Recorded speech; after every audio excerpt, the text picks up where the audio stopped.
સમગ્ર ગુજરાતમાં હવે રાજ્ય સરકાર વ્યાજખોરો પર સ્ટ્રાઇકની તૈયારીની પેરવીમાં છે. ત્યારે સુરત શહેરના ડુમસ વિસ્તારમાં નિર્માણ પામેલ નવા રોડના લોકાર્પણ પ્રસંગે ઉપસ્થિત ગૃહમંત્રી હર્ષ સંઘવીએ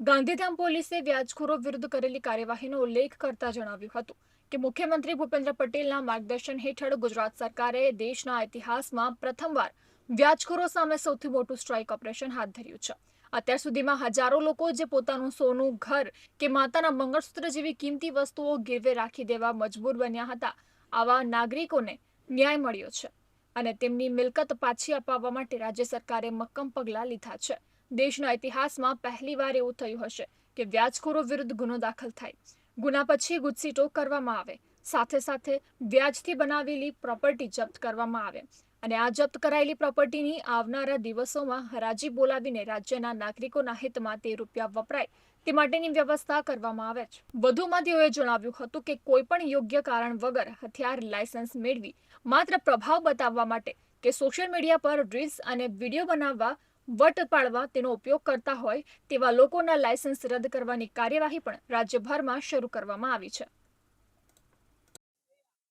મુખ્યમંત્રી શ્રી ભૂપેન્દ્રભાઈ પટેલના માર્ગદર્શનમાં દેશના ઇતિહાસમાં સૌથી વધારે વ્યાજખોરો ઉપર સ્ટ્રાઇક કરવાનું કામ ગુજરાત પોલીસે છેલ્લા 2 વર્ષમાં કર્યું છે. આપ જોઈ શકો છો કે દર વર્ષે આપણે હજારો લોકોના ગીરવે રખાયેલા સોના હોય, માતાઓના મંગલસૂત્ર હોય, સપનાનું ઘર હોય, આ પાછું અપાવવાનું કામગીરી પોલીસ દ્વારા કરવામાં આવે. પરંતુ હું માનું છું ત્યાર સુધી ગુજરાત તો બરાબર છે કે ઇતિહાસમાં પહેલી વાર, પરંતુ દેશના ઇતિહાસમાં બી આ પહેલી વાર થયું હશે કે વ્યાજખોરો વિરુદ્ધ ગુનો દાખલ થાય, ગુના પછી ગુજસીટોક કરવામાં આવે, ગુજસીટોક જોડે જોડે વ્યાજની રકમથી બનાવેલી જે પ્રોપર્ટીઓ છે એ પ્રોપર્ટીઓને જપ્ત કરવામાં આવે અને આ જપ્ત કરાયેલી પ્રોપર્ટી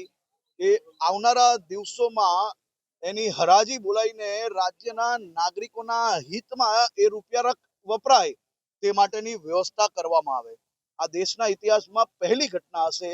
જે ગાંધીધામ પોલીસ દ્વારા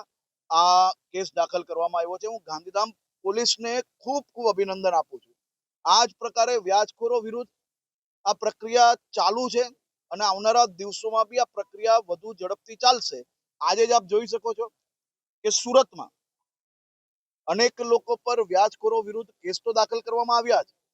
પરંતુ કાલે કાર્યક્રમ દરમિયાન પોલીસ કમિશનર શ્રીએ જે ભોગ બનેલા હતા એવા લોકો ફરી ક્યાંય આવા વ્યાજના રૂપિયા લેવા ના જાય તે માટે સરકારની યોજના થકી અલગ અલગ લોન અપાવીને એ લોકોને પોતાના પગભર ઊભા થઈ શકે, પોતાનો વેપાર કરી શકે, નાની મોટી તકલીફ હોય તેમાં એ ઉપયોગ કરી શકે તેવી વ્યવસ્થાઓ કરવામાં આવી. એટલે કે આખા ગુજરાતમાં અમે આ દિશામાં કામગીરી આગળ વધારી